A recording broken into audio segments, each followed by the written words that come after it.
పులివెందుల శాసనసభ్యులు జగన్మోహన్ రెడ్డి గారు. ఈయన గతంలో మన రాష్ట్ర ముఖ్యమంత్రిగా కూడా పనిచేశారు.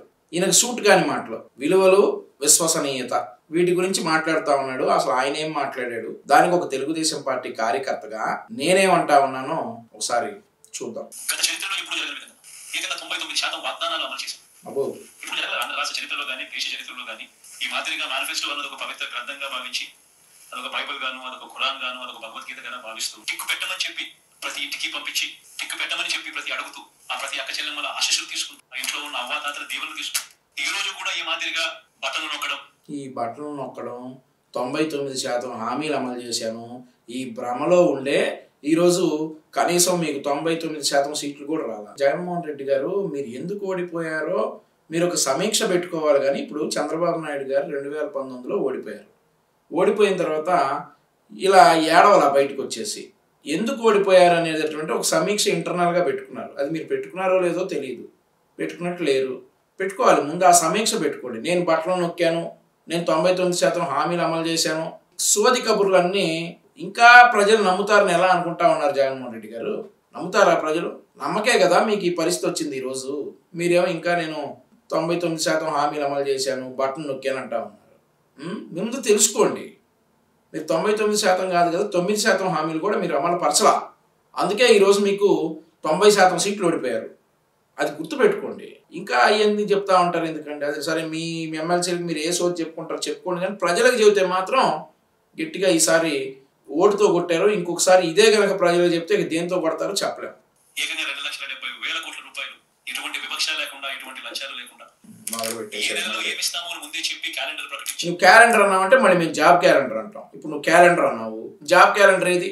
ఏ సంవత్సరం ఏ ఉద్యోగాలు ఇస్తానో క్యాలెండర్, జాబ్ క్యాలెండర్ అని చెప్పి ఓదరు కొట్టావు. అందుకు కదా యువత నీకు దూరం అయింది. అందుకే కదా నేను బట్టలు నొక్కుతాను, డబ్బులు ఇస్తాను అంటే సరిపోయిందా?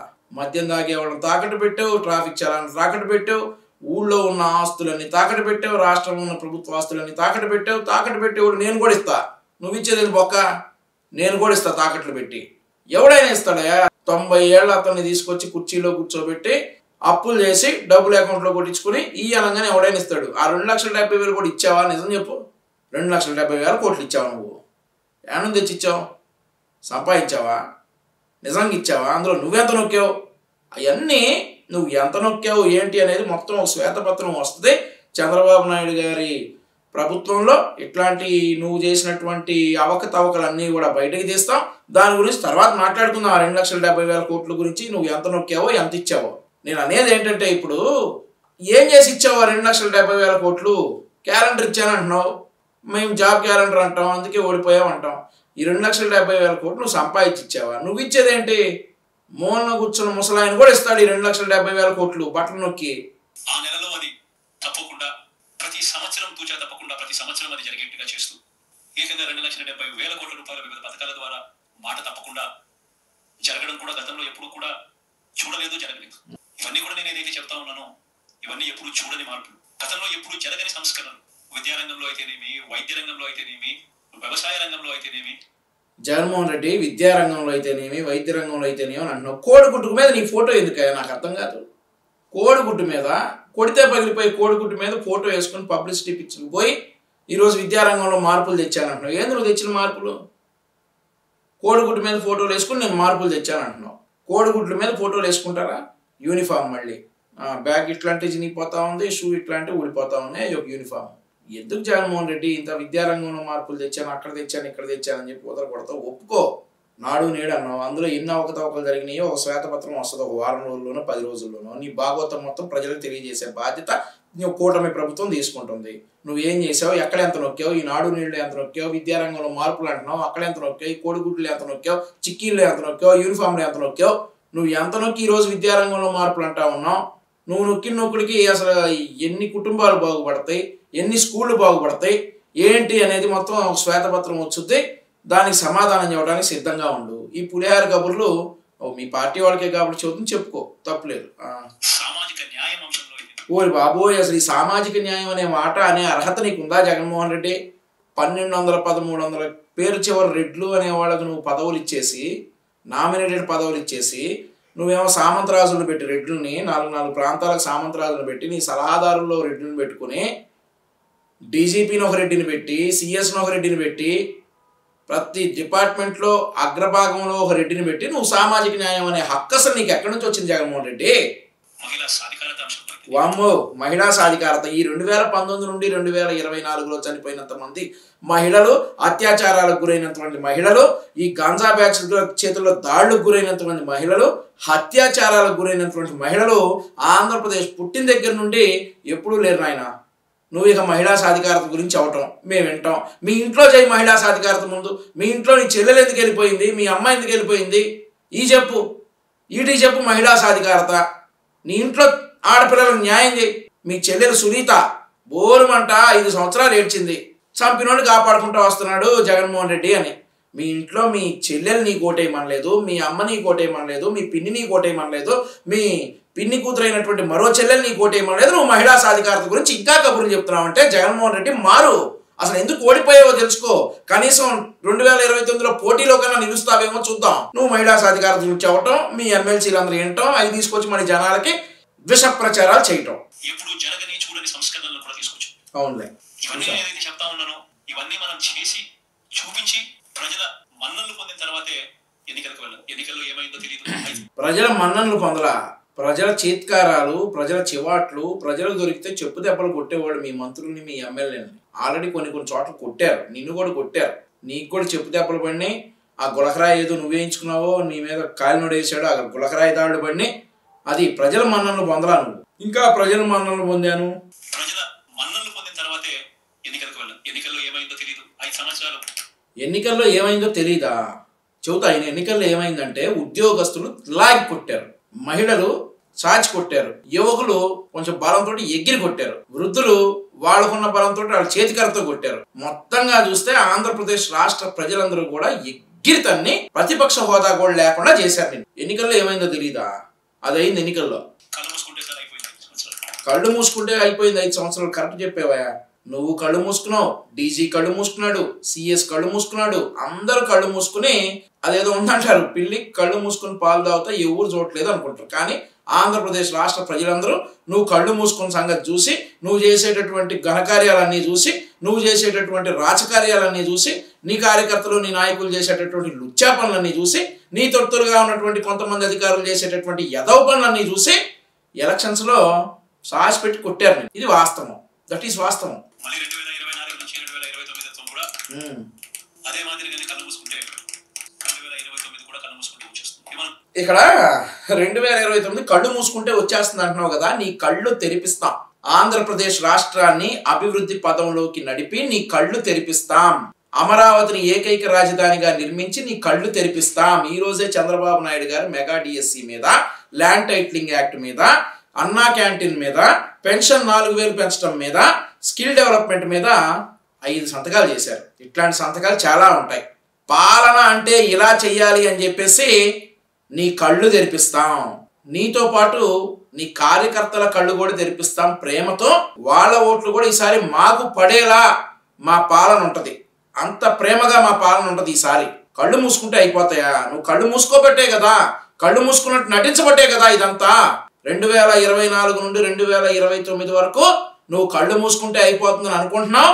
నీ కళ్ళు తెరిపిస్తాం, పాలన ఇలా చేయాలి అని చెప్పేసి చూపిస్తాం. చూస్తుండు. గుర్తుపెట్టుకోవాల్సిన అంశం ఏమిటి అంటే సినిమాలో ఓన్లీ ఫస్ట్ హాఫ్ మాత్రమే. ఇదే మాదిరిగా పరిస్థితులు ఉన్నప్పుడు కూడా మనం ఏ మాదిరిగా పైకి లేచాము అన్నది కూడా మీ అందరికీ తెలిసిన విషయం. నేను చెప్తా మీరు ఏ మాదిరిగా పైకి లేచారు. పింక్ డైమండ్ అనే అబద్ధాలు చెప్పి, క్షుద్ర పూజలు అనే అబద్ధాలు చెప్పి, కమ్మ డిఎస్పీలు అనే అబద్ధాలు చెప్పి, ఇక ప్రతి ఒక్కటి తెలుగుదేశం పార్టీకి ఆపాదిస్తా, విష ప్రచారాలు ఆపాదిస్తా, నారాసుర రక్త చరిత్ర అనే అబద్ధం చెప్పి, నీకు కోడికత్తి డ్రామాలాడి, రకరకాల డ్రామాలాడి నువ్వు పైకి వచ్చావు. 2019లో గెలిచావు.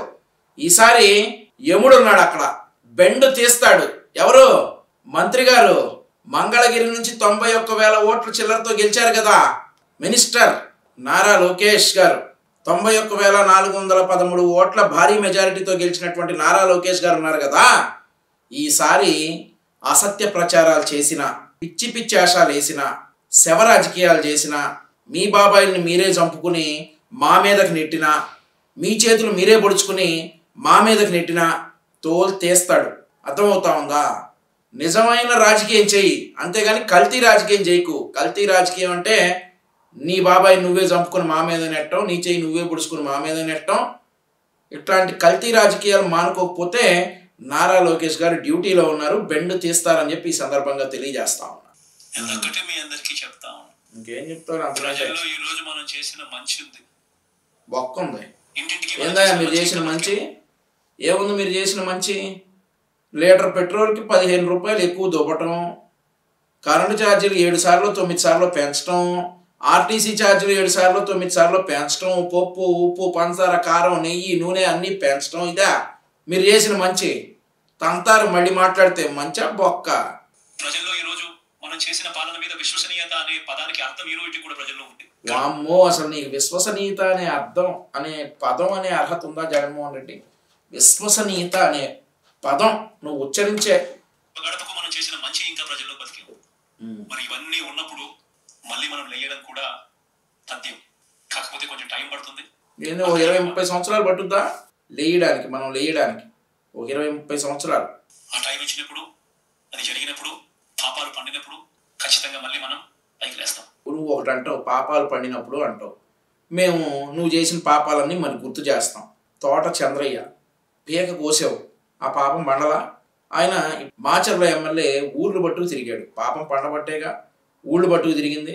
నీ పేటీఎం కుక్కలు ఉన్నాయి కదా, ఏది పడితే అవి మురిగిని నిన్ను చూసుకొని నువ్వే శాశ్వతమైనటువంటి రాజు అనుకొని ఏ పడితే అవి మురిగినాయి కదా. నీ పేటీఎం కుక్కలు, కొన్ని కుక్కలు ఉన్నాయి కదా, ఆ కుక్కలన్నీ పాపాలు పండబట్టే ఈరోజు ఎక్కడ ఏం జరిగిద్దా అని బిక్కు బిక్కుమంటా సస్తా ఉన్నారు. నీకేమైంది? నువ్వు బాగానే ఉన్నావు, నువ్వు ఏడబహున్నావులే. నీ పాపం పండబట్టి ఈరోజు ఈ స్థితిలోకి వచ్చావు. నీ పాపం పండబట్టి 5కి 10కి చేసేటటువంటి డాష్లు కూడా నీకు ఈరోజు నీతులు చెప్పాల్సిన పరిస్థితి వచ్చింది. నీ పాపం పండబట్టే. మరి రాజకీయాలలో అన్నిటికన్నా ముఖ్యమైన అంశం క్యారెక్టర్.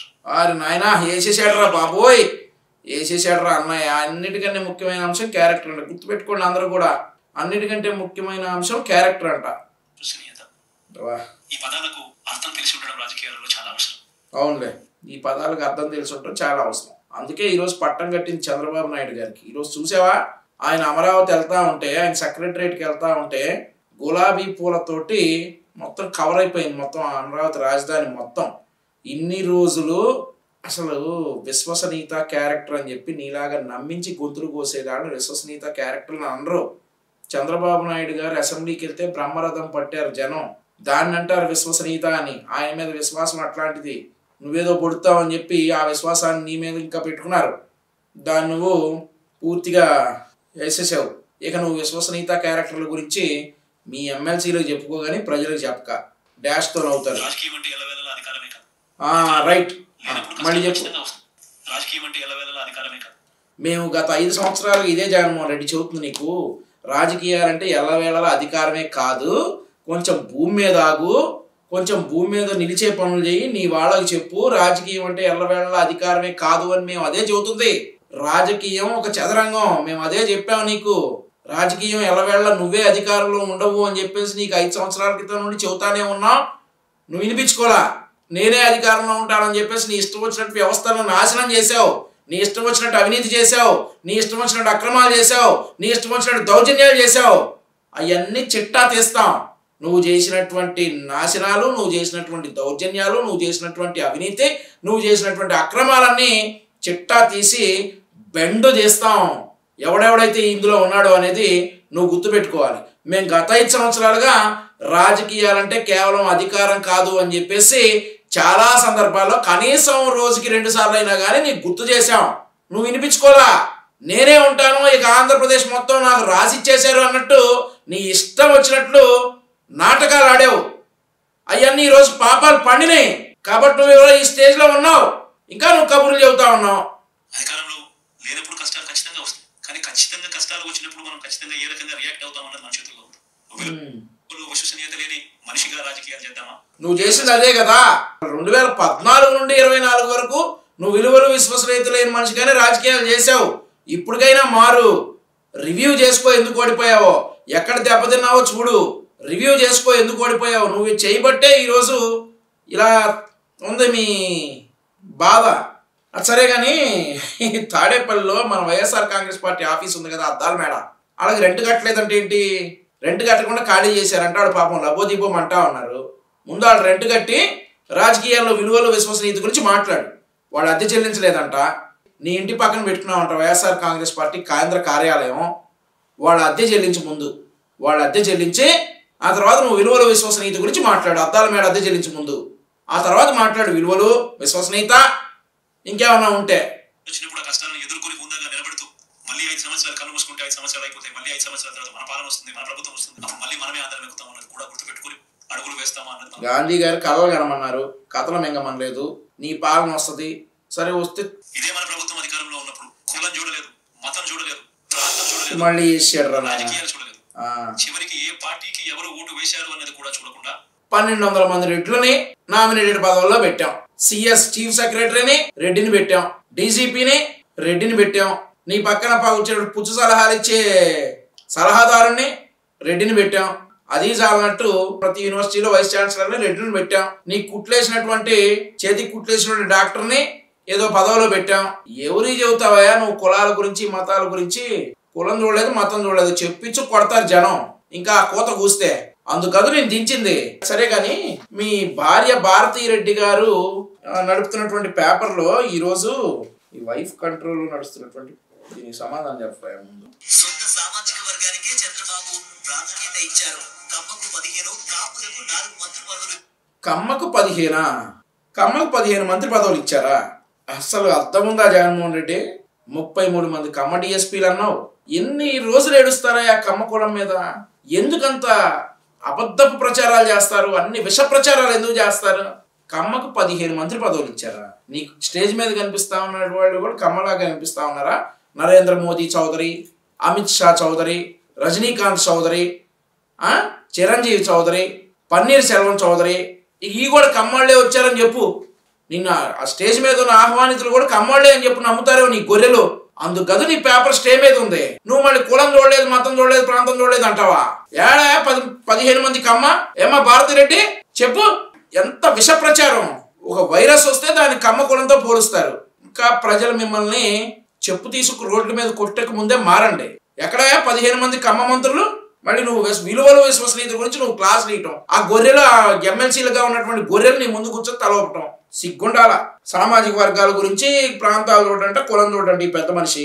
చివరికి ఏ పార్టీకి ఎవరు ఓటు వేశారు అన్నది కూడా ప్రతి పథకము కూడా డోర్ డెలివరీ చేయించారు. జగన్మోహన్ రెడ్డి గారు డోర్ డెలివరీ అంటే ఆంధ్రప్రదేశ్ రాష్ట్ర ప్రజలకు ఏం గుర్తొస్తా ఉందో తెలుసా? ఉన్నాడుగా అందులో కూర్చునుండి అనంతబాబు ఎమ్మెల్సీ. శవాలను డోర్ డెలివరీ చేసి పథకాలను అంటారేం జగన్మోహన్ రెడ్డి గారు? డోర్ డెలివరీ అంటే ముందు గుర్తొచ్చేది డ్రైవర్ సుబ్రహ్మణ్యం. ఆ డ్రైవర్ సుబ్రహ్మణ్యాన్ని చంపేసి డోర్ డెలివరీ చేసినటువంటి గనుణ్ణి మీ పక్కన పెట్టు తిరుగుతా ఉన్నారు. ఇక డోర్ డెలివరీల గురించి మీరు చెప్పాలా? పథకాలు డోర్ డెలివరీ చేశారు మీరు, శవాలను డోర్ డెలివరీ చేసింది మీరు, ప్రతి ఇంటికి సమస్యలను డోర్ డెలివరీ చేశారు. చెత్త పన్ను కట్టకపోతే చెత్తను డోర్ డెలివరీ చేసి ఇళ్ల ముందు చెత్తను వేశారు మీరు. శవాల్ని, దళితుడి శవాన్ని మీరు డోర్ డెలివరీ చేసింది. డోర్ డెలివరీ అంటే ఆంధ్రప్రదేశ్ రాష్ట్ర ప్రజలు ఫిక్స్ అయిపోయారు. డ్రైవర్ సుబ్రహ్మణ్యం, మీ ఎమ్మెల్సీ అనంతబాబు అని. మీరు ఇక చెప్పాలి డోర్ డెలివరీ గురించి చెప్పండి. అర్హత మాత్రమే ప్రామాణికంగా తీసుకుని ప్రతి పథకము ప్రతి మంచి ఇంటికి డోర్ డెలివరీ చేయించారు. అలా ప్రతి మంచి ప్రతి పథకము డోర్ డెలివరీ చేసిన ప్రభుత్వం మనదైతే, పాలన మందైతే ఈ రోజు కేవలం వాళ్ళ పార్టీకి ఓటు వేయలేదు అని మాత్రమే, ఓటుకు వేయకపోవడమే పాపం అన్నట్టుగా ఈ రోజు రావణ కాష్టం చేసి సృష్టిస్తారు. ఎక్కడ బాబు రావణ కాష్టం? రాష్ట్రం చాలా సుభిక్షంగా ఉంది. ఈ రోజు అమరావతి చూస్తే అమరావతి కింద పూలు ఉన్నాయి, ఎక్కడ రక్తం లేదు. రాష్ట్రం చాలా కంట్రోల్లో ఉంది, చాలా సుభిక్షంగా ఉంది. ఎక్కడ జరుగుతా ఉంది రావణ కాష్టం? నీకు నువ్వు 10 మంది గూండాలను రోడ్డు మీద కుదిరి వాళ్ళ తలల చేత పగల కొట్టించుకుని మీ బాబాయిని మీరే చేసినట్టు, మీ చేతిని మీరు నరుకున్నట్టు, మీ వాళ్ళని మీరే కొట్టుకుని రాష్ట్రం రావణ కాష్టం అంటారా? రాష్ట్రానికి ఇంత చెడ్డ పేరు తెస్తారా? మీరా రావణ కాష్టం గురించి మాట్లాడేది? మీరు మాట్లాడతారా రావణ కాష్టం గురించి? అంతమందిని చంపేసి, అంతమందిని హింస పెట్టి, మిమ్మల్ని మాస్క్ అడిగిన పాపానికి డాక్టర్ గారిని, సుధాకర్ గారిని చంపేసి, జడ్జి రామకృష్ణ గారిని ఇబ్బంది పెట్టి, మళ్ళీ మాస్క్ లేనందుకు కిరణ్ చంపేసి, అరే మద్యం రేట్లు ఏంట్రా బాబు, ఈ బీర్ రేట్ ఏంట్రా అన్నందుకు ఓం ప్రతాపం చంపేసి, తోట చంద్రయ్యని చంపేసి, ఐలయ్యని చంపేసి, నందన్ సుబ్బయ్యని చంపేసి, అలా మొత్తం రాష్ట్రం మీద రోజుకి 3 హత్యలు 6 అత్యాచారాలు చేసినటువంటి మీరు ఈ రోజు రాష్ట్రం రావణ కాష్టం అనే కథలు చెబుతారా? సిగ్గుందా? మీ మనుషుల్ని మీరు పంపించుకొని వాళ్ళతో వాళ్ళని చంపించి మీ మనుషుల్ని మీరే కొట్టించుకుని రక్తాలు చిందించి 5-4 వీడియోలు తీసి రాష్ట్రంలో రావణ కాష్టం అంటే మింగం ఎక్కడ? రాష్ట్రం చంద్రబాబు నాయుడు గారి కంట్రోల్లో ఉంది, సుభిక్షంగా ఉంది, ఉంటది. 5 సంవత్సరాలు అట్లాగే ఉంటది. విష ప్రచారాలు చేశారంటే మంగళగిరి నుంచి గెలిచినటువంటి నారా లోకేష్ గారు 91,413 మెజారిటీతో గెలిచి మంత్రి అయినటువంటి నారా లోకేష్ గారు మీ బెండ్ చేస్తారని చెప్పి సందర్భంగా హెచ్చరిస్తా ఉన్నాం. ఇంకొకసారి రాష్ట్రం రావణ కష్టం అంటే నువ్వు మాజీ ముఖ్యమంత్రి వరకు కూడా చూడం. అబ్బో విధ్వంసం. అరే నువ్వు మొదలుపెట్టిందే విధ్వంసంతో గారు నాయన. నువ్వు మొదలుపెట్టిందే ప్రజావేదిక విధ్వంసంతో, అమరావతి విధ్వంసంతో, రాష్ట్రం విధ్వంసంతో. విధ్వంసానికి బ్రాండ్ అంబాసిడర్ నువ్వు చెబుతావా విధ్వంసాల గురించి? అరే బాబు ఎడిటరు, ఈయన చేసి నేను ఒకసారి బ్యాక్గ్రౌండ్ వేయండి. ఈయన చెప్పి నీ మాటలన్నీ ఒకసారి బ్యాక్గ్రౌండ్ వేయండి. ఏమేం చేశాడు? విధ్వంసం అంట, రావణ కాష్టం అంట, ఆస్తుల నష్టం అంట, ప్రాణాలు తీస్తా ఉన్నారంట. ఎక్కడా జరగట్లా ఆంధ్రప్రదేశ్లో ఏమీ. చాలా సుభిక్షంగా ఉంది. ఈయన మాట్లాడిన మాటలన్నీ దయచేసి ఎడిటర్ గారు బ్యాక్ స్క్రీన్లో ఈయన ఏం మాట్లాడారో అన్ని ఒకసారి రన్ చేయండి. ఈయనే చెప్పుకుంటా ఉన్నాడు. ఓరి బాబాయ్, నీ శిశుపాలుడి గురించి కూడా తెలుసా? అవన్నీ పండబట్టే నువ్వు ఈ రోజు ఇక్కడ ఉంది. చెప్పు. అవునులే. అటువంటి వాళ్ళకు కూడా మనం డోర్ డెలివరీ చేసిన ప్రభుత్వం పాలన మందైతే ఈ రోజు కేవలం ఓటు వేయలేదన్న ఒకే ఒక కారణంతో ఏకంగా ఈ పాపం ఊరికిపోదు. రెండో పాపం చంద్రబాబు అప్పుడు పండుగ. బహుశా కేంద్రం ఈ రకమైన కేంద్రంలో ఈ రకమైన పరిస్థితులు బహుశా ఎప్పుడు ఉండిండవు. ఈ రకంగా కేంద్రంలో 240 ఎంపీలు మాత్రమే వచ్చిన పరిస్థితులు, రాష్ట్రంలో ఏకంగా వీళ్ళకి కూడా ఈ మాదిరిగా మంచి నెంబర్లు వచ్చిన పరిస్థితులు. చంద్రబాబు గారి పాపం ఎప్పుడు పండిద్దో చెబుతా విను. చంద్రబాబు గారి పాపం ఎప్పుడు పండిద్దంటే కేంద్రంలో ఇంత మ్యాండేట్ ఉంది, నీలాంటి రాక్షసుణ్ణి, నీలాంటి కోర్టు వాయిదాలు ఎగ్గొట్టినటువంటి దొంగని, నీలాగా 3,500 వాయిదాలు 4,000 వాయిదాలు ఎగ్గొట్టినటువంటి దొంగవి. అవునా? నువ్వు కోర్టుకి వెళ్ళి ఎన్ని రోజులు అయింది? వచ్చే శుక్రవారం వెళ్ళు కోర్టుకి, నీకేం పని లేదు కదా. నీ కోర్టు వాయిదాలు ఎగ్గొట్టినటువంటి దొంగవి. నిన్ను గనక న్యాయపరంగా శిక్షించలేకపోతే అప్పుడు పండిద్ది చంద్రబాబు గారి పాపం. నీలాంటి దుర్మార్గులను వదిలేస్తే, చంద్రయ్య లాంటి నికార్సైనటువంటి మనుషుల్ని చంపినటువంటి నీలాంటి దుర్మార్గులను వదిలేస్తే, రాష్ట్రంలో జరిగినటువంటి ప్రతి హత్యకి గనక చంద్రబాబు నాయుడు గారు సమాధానంగా నీలాంటి దుర్మార్గులను వదిలేసినప్పుడు చంద్రబాబు నాయుడు గారి పాపం పండిద్ది. అర్థమైందా? అది చంద్రబాబు నాయుడు గారి లెవెల్. ప్రజలు చంద్రబాబు నాయుడు గారి మీద పెట్టుకున్నటువంటి నమ్మకం అది. ఎన్డీఏలో చక్రం తిప్పుతాము, భూచక్రం తిప్పుతాము. పొద్దున్న మీ ఫ్రూట్ మంకీ గాడు బ్లాక్మెయిల్ చేస్తా ఉన్నాడు. మాకు 15 మంది ఎంపీలు ఉన్నారు. బొక్కగా ఏంద్రా 15 మంది ఎంపీలు ఉంటే ఎవడికి ఎక్కువ? మా వెనక ప్రజలు ఉన్నారు, ఆంధ్రప్రదేశ్ రాష్ట్ర ప్రజలు ఉన్నారు. నీ వెనక 15 మంది ఎంపీలు ఉంటే నా వెనక ఆంధ్రప్రదేశ్ రాష్ట్ర ప్రజలు ఉన్నారు మా వెనక. ఇది బ్లాక్మెయిల్ చేస్తా ఉన్నాడు కేంద్రాన్ని. అలాగే నువ్వు కూడా బ్లాక్మెయిల్ చేస్తా ఉన్నాడు. చక్రం తిప్పుతాం, చక్రం తిప్పుతాం, చక్రం తిప్పుతాం. రాష్ట్ర ప్రయోజనాలు ఖచ్చితంగా సాధించి తీరుతాం. నువ్వు ఇన్నిసార్లు 5 సంవత్సరాలు కూడా పీకిందేం లేదు. 22 మంది ఎంపీలు ఉన్నారు నీకు, నువ్వు పీకిందేం లేదు. 22 మంది ఎంపీలు ఉన్నప్పుడు నువ్వేం పీకలేంది. 15 మంది ఎంపీలు ఉన్నటువంటి మేము సాధించి తీరుతాం. చూస్తా ఉండు. కూడా ప్రత్యేక హోదాను అడగకపోవడం చంద్రబాబు చేసిన మరో పాపానికి కూడా మరో నాంది. 22 మంది నువ్వేం పీకావు? 5 సంవత్సరాలు నువ్వు ఎందుకు తేలా ప్రత్యేక హోదా? తెస్తాం, ఖచ్చితంగా రాష్ట్ర ప్రయోజనాలు సాధించి తీరుతాం, దానిలో అనుమానమే లేదు. నీ సంగతి ఏడు? ఇలాంటి పరిస్థితుల్లో కూడా ప్రత్యేక హోదా మనం అడిగి తెచ్చుకోలేకపోతే రాష్ట్రంలో ఏ ఒక్క యువకుడు కూడా క్షమించడు చంద్రబాబు నాయుడు. చంద్రబాబు నాయుడు గారు అను, ఆయన ఇప్పుడు ముఖ్యమంత్రి, నువ్వు కేవలం ఎమ్మెల్యే. అర్థమవుతుందా? చంద్రబాబు నాయుడు గారు. ఈ పాపాలు పండేదాకా మనం గట్టిగా నిలబడగలిగితే, ముందుకు తీసుకొని పోగలిగితే ఈ పోరాటాన్ని ఆటోమేటిక్ గా శిశుపాలని 100 పాపాలు ఫాస్ట్ గా ఎరోడ్ అయిపోతాయి. ప్రతి ఒక్కరు ఈ విషయాలన్నీ గుర్తుపెట్టుకోమని కోరుతాం. ఎన్ని బహుశా నేను చెప్పేటివన్నీ కూడా మీ అందరికీ కూడా తెలియనిటివి కాదు. వాళ్ళు కూడా అలాగే చూస్తున్నారు, నవ్వుకుంటున్నారు. ఈ గోలేంట్రా బాబు మాకు ఈ టార్చర్ ఏంటని అనుకుంటా ఉన్నారు. మొహాలు చూస్తే అర్థమవుతా ఉంది. కేవలం నేను మీ అందరికీ గుర్తు మాత్రమే చేస్తాను. కష్టాలు రావడం అన్నది సర్వసహజం. కష్టాలలో మనం ఎదుర్కొని నిలబడడం అన్నది మన చేతుల్లో ఉన్న అంశం అన్నది మాత్రం ఖచ్చితంగా ప్రతి ఒక్కరు గుర్తుపెట్టుకోమని మీ అందరితో కూడా కోరుతాను.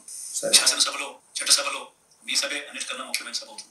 ఓటు వేయలేదు అన్న ఒకే ఒక కారణంతో మనుషుల్ని కొడతా ఉన్న పరిస్థితుల్లో, మనుషుల్ని అవమానిస్తా ఉన్న పరిస్థితుల్లో, మనుషుల్ని బలవంతంగా ఆస్తి నష్టం చేస్తా ఉన్న పరిస్థితుల్లో ఇక ప్రతిపక్షం ఉన్నది ఒకటే ఒక పార్టీ. ఆ పార్టీకి అవకాశం ఇవ్వాలా?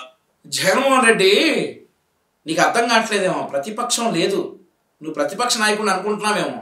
You are not an opposition leader, you are just an MLA. Just an MLA. నువ్వు ప్రతిపక్షం అనుకుంటా ఉన్నావేమో. You are not an opposition leader. Just an MLA. కనీస నైతిక విలువలు వారు పాటిస్తారన్న నమ్మకం నాకు తెలియదు. కాబట్టి మీరు నువ్వు వాడిచ్చావా? నువ్వు అసలు మాకు మీరు అసెంబ్లీకి రావడమే కావాలి. మీ 11 మంది ఎప్పుడు సెషన్స్ ఉన్నాయో అప్పుడు అసెంబ్లీకి రావడమే మాకు కావాల్సింది. మీకు సాదర స్వాగతం పలుకుతాం అసెంబ్లీకి. మీకు స్వాగతం పలుకుతాం అసెంబ్లీకి. నువ్వు రా. నువ్వు దమ్ముంటే అసెంబ్లీ ఎగ్గొట్టకుండా రా. నువ్వు ప్రశ్నించు, మేము సమాధానం చెప్తాం. మా ఎమ్మెల్యేలు నీకు సమాధానం చెప్తారు ఖచ్చితంగా. నువ్వు అసెంబ్లీకి రావడమే మాకు కావాల్సింది. సాదర స్వాగతం పలుకుతాం నీ 11 మంది ఎమ్మెల్యేలకి. వాళ్ళు మన పక్క చూపులు చూడకుండా కాపాడుకో. నువ్వు నైతిక విలువలు పాటించరు, మన అసెంబ్లీలో మనకి బలం తక్కువ, ఏమొద్దు. నువ్వు అసెంబ్లీకి రావటం మా కళ్ళారా మేము చూడాలి, నువ్వు ప్రశ్నించాలి, మేము సమాధానం చెప్పాలి. నీకు చేయాల్సిన పాత్ర గొప్పది, చాలా ఉంది అన్నది మాత్రం గుర్తుపెట్టుకుంటాం. రాబోయే రోజుల్లో యాక్టివిటీ లెవెల్స్ అనేది ఆటోమేటిక్లీ పెరుగుతాయి.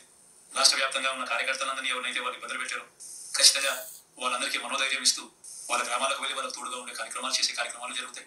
రాబోయే రోజుల్లో ఇంకా టైం గడిచే కొద్దీ ప్రజల్లోకి వెళ్ళే కార్యక్రమాలు ఇంకా ముమ్మరం అవుతూ పోతాయి. ప్రజల్లోకి వెళ్ళినప్పుడు మర్యాద చెబుతున్నాం.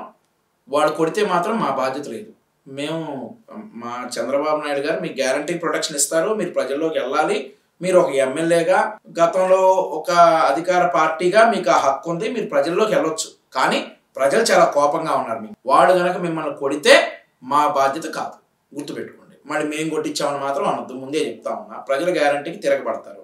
నువ్వు చేసిన అన్యాయాలకి, నువ్వు చేసిన అక్రమాలకి, నీ ల్యాండ్ టైటిలింగ్ యాక్ట్లకి, అలాగే నువ్వు పెంచినటువంటి చెత్త పనులకి, ఇంటి పనులకి, మొత్తానికి ఎప్పుడెప్పుడు దొరుకుతావా అని రెడీగా ఉన్నారు. నువ్వు ప్రజల్లోకి వెళ్ళినప్పుడు వాళ్ళు ఏమైనా చేస్తే మాది మాత్రం బాధ్యత కాదు, గుర్తుపెట్టుకో.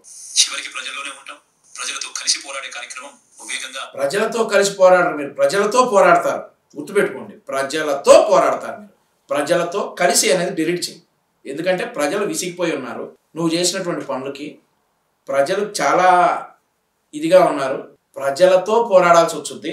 కాబట్టి నువ్వు గతంలో మాకు ముఖ్యమంత్రిగా ఉన్నావు కాబట్టి నీకు గతంలో మర్యాద ఇచ్చాం. ఆ మర్యాదతోటి, ఆ గౌరవంతో నీకు సలహా ఇస్తున్నా. నువ్వు ప్రజల్లోకి రాకు. వస్తే ప్రజలతో పోరాడాల్సి వచ్చింది. ప్రజలతో కలిసి కాదు, ప్రజలతో పోరాడాల్సి వచ్చింది. టైం గడిచే కొద్దీ మనము వేగంగా అడుగులు ముందుకు వేస్తాం. ఒకటి మీ అందరికీ చెప్తా ఉన్నాం, ఏకంగా 14 నెలలు పాదయాత్ర చేశాం. ఆ వయసు ఈ రోజుకి నాకుంది. 14 నెలలు పాదయాత్ర చేసి ఆ వయసు ఈ రోజు నాకుందంటే హింట్ ఇచ్చావు పాదయాత్ర చేస్తానని. చెయ్యి. మా బాబు గారు, నువ్వైతే మా లోకేష్ గారిని ఇబ్బంది పెట్టావు. పాదయాత్రలో మాట్లాడటానికి మైక్ లాక్కున్నావు, స్టూల్ లాక్కున్నావు, అన్నీ లాక్కున్నావు.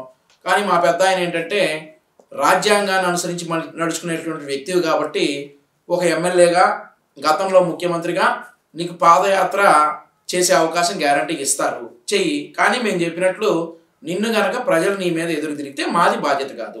నువ్వు గతంలో చేసినటువంటి పనులకే ప్రజలు నీ మీద ఎదురు తిరుగుతున్నారని చెప్పేసి నువ్వు అర్థం చేసుకోవాలి. ముందుగానే ఈ వైఎస్ఆర్ కాంగ్రెస్ పార్టీ కార్యకర్తలకి, నాయకులకి చెప్తా ఉన్నాం. ఆ సత్తువ ఈ రోజుకి నాకు ఉంది. కాబట్టి మీరు మాత్రం ప్రతి ఒక్కరు గుర్తుపెట్టుకోండి. ఆ టైం వచ్చేదాకా మీ పాత్ర చాలా కీలకం. సవినయంగా పెట్టుకుంటాను. సరే, ఇది జగన్మోహన్ రెడ్డి చెప్తా ఉంది. అతను చేసినటువంటి పనులకి అతని పార్టీ ఓడిపోయిందని చెప్పేసి ఇప్పటికీ కూడా అతను రివ్యూ చేసుకోకుండా అందరూ ఇచ్చాం ఇస్తే ఎందుకు ఓడిపోతావా? నువ్వు నిజంగా ఇస్తే ఓడిపోతావా? నువ్వు నొక్కావు, నువ్వు ఇవ్వలా, నీ నాయకులు నొక్కారు. మీరు చేసేటటువంటి అరాచకాలకే మీరు ఓడిపోయారని చెప్పేసి గతంలో మా రాష్ట్రానికి నువ్వు ముఖ్యమంత్రిగా పనిచేసావు అనేటటువంటి ఒకే ఒక గౌరవంతో ముందు ఎందుకు ఓడిపోయావు అనేది రివ్యూ పెట్టుకుని దానికి అనుగుణంగా మీరు నడుచుకొని మీ పార్టీని బలోపేతం చేసుకునే కానీ మళ్ళీ విష ప్రచారాలు, 15 మంది కమ్మల గురించి విష ప్రచారాలు చేశారు చూసారా? అట్లాంటి విష ప్రచారాలు చేస్తే తోలు తీస్తాడు నారా లోకేష్ గారు అని చెప్పేసి హెచ్చరిస్తూ నమస్కారం.